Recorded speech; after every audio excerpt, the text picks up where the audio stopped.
নতুন সরকার গঠিত হওয়ার পরে মানুষের মধ্যে যে একটা নতুন আশার সঞ্চার হয়েছে, এইবার একটা পরিবর্তন হচ্ছে। প্রতিদিন দেশে কিন্তু আবার ধর্ষণের ঘটনা বাড়তে শুরু করেছে। এমন ইস্যুগুলো নিয়ে হচ্ছে যেটা আপনি যা চাচ্ছেন ওই স্পিরিটকে আঘাত করছে। প্রতিদিন দেশে কিন্তু আবার ধর্ষণের ঘটনা বাড়তে শুরু করেছে এবং এটা নিয়ে কথা হচ্ছে। তো এই সবকিছু মিলে আপনি কি দেখেন? আসলে কি আমরা আইন শৃঙ্খলা পরিস্থিতি আবার পেছনের দিকে হাঁটতে শুরু করলো? এবং আরেকটি বিষয় আমরা লক্ষ্য করেছি যে আমাদের এখানে স্বরাষ্ট্রমন্ত্রী সালাউদ্দিন সাহেব বলেছেন যে রবিবারে, মানে আজকেই বলে, জুলাই নিহত পুলিশের তদন্তের বিষয়ে এখনো পর্যন্ত তিনি আসলে কোনো বক্তব্য দেন নাই। অথচ তার বক্তব্যের বিপরীতে নাহিদ ইসলাম একটি বিবৃতি ইস্যু করেছেন, বলেছেন যে করা যাবে না। এই সবকিছু মিলে আপনার কি মনে হচ্ছে আমাদের রাজনৈতিক পরিস্থিতি কালকে কোন দিকে যেতে পারে? মানে একসাথে কিন্তু আপনি ক্যানভাসটা অনেক বড় করে দিলেন। ক্যানভাসটা বড় মানে আমি পুরো দেশের একটা ছবি তুলে ধরার চেষ্টা আমি বলছি, যদিও বড় করেছেন, কিন্তু ক্যানভাসটা এক জায়গায় এনে একটা কথা বলা যায়। আমি কথাটা ওইরকম করে বলার চেষ্টা করবো। আমি মনে করি যে বড় কথা হলো কি, আপনি যা বললেন এইটা তো আমাদের জুলাই অভ্যুত্থানের লক্ষ্য ছিল আলটিমেটলি। আর আমি এরকমও বিশ্বাস করি যে আপনি যে আন্দোলনই করেন, যে অভ্যুত্থান করে, সবসময় লক্ষ্যটা থাকে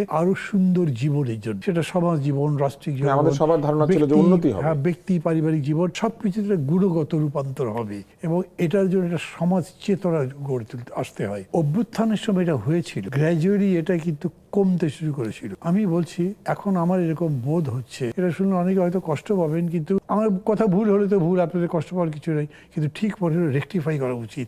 সেটা হচ্ছে যে এই নির্বাচনের পরে, তারপরে নতুন সরকার গঠিত হওয়ার পরে মানুষের মধ্যে যে একটা নতুন আশার সঞ্চার হয়েছে, এইবার একটা পরিবর্তন হচ্ছে। এটা হওয়া উচিত ছিল। অর্থাৎ এত লড়াই করবার পরে ভোটের মাধ্যমে একটা গণতান্ত্রিক সরকার পেলাম। এই সরকার একটা গণতান্ত্রিক বাংলাদেশ, একটা মানবিক বাংলাদেশ, কল্যাণের বাংলাদেশ, আমি কল্যাণ রাষ্ট্র বলি, এরকম গড়বে। তাতে আপনি যতগুলো জিনিস চাইছেন একটা কাভার হতো, কিন্তু এটা হচ্ছে না। দেখেন ওই যে সেদিন বেরো না, রূপগঞ্জের একটা কারখানার গিয়ে চাঁদা চাওয়া হয়েছিল, তারপরে সেখানে গিয়ে হামলা ভাঙচুর লুটপাট, গিয়ে ওসির কাছে মামলা দিতে গেছে। সে বলেছে সারা বিএনপি প্রেসিডেন্টের নাম দেওয়া যাবে। উনি তাই নামটা পাচ্ছে, পেপারে পড়েছেন নিশ্চয়ই। এইটা আমি মনে করি কি প্রায় বাংলাদেশের সমস্ত থানার চেহারা একই রকম, চরিত্র একই রকম হয়েছে। পুলিশের মেজর এমন কোনো চেঞ্জটা হয়নি। এইখানে গণচেতনার বিষয়টা ছিল। এবং এরকম সময় একটা হয়, গভর্নমেন্ট যদি ভুল করে, এখন পর্যন্ত গভর্নমেন্টের অ্যাটিটিউড নেগেটিভ না, তারা পজিটিভ কথা বলতে চেষ্টা করছে।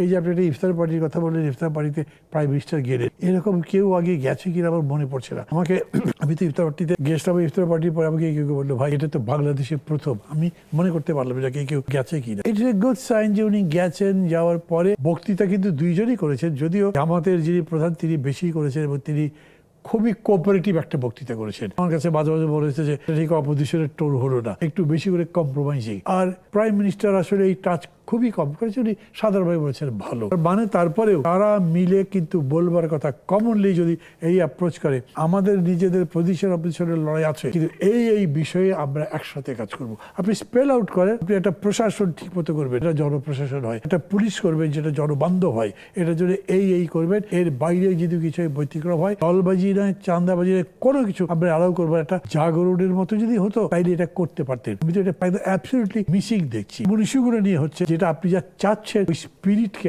আঘাত করছে। আমি বুঝেও যেন বুঝছি না এবং সেটা রিপ্লাই দেওয়ার চেষ্টা করছি না। এটা একটা অশনি সংকেত আমি মনে করি। এখন তো মানে কেবল শুরু করলাম, এত কড়া করে বলবার হয়তো দরকার নেই, কিন্তু এখন সজাগ হতে হবে, সেটা খুব তীক্ষ্ণভাবেই বলা দরকার। এখনই যদি হতে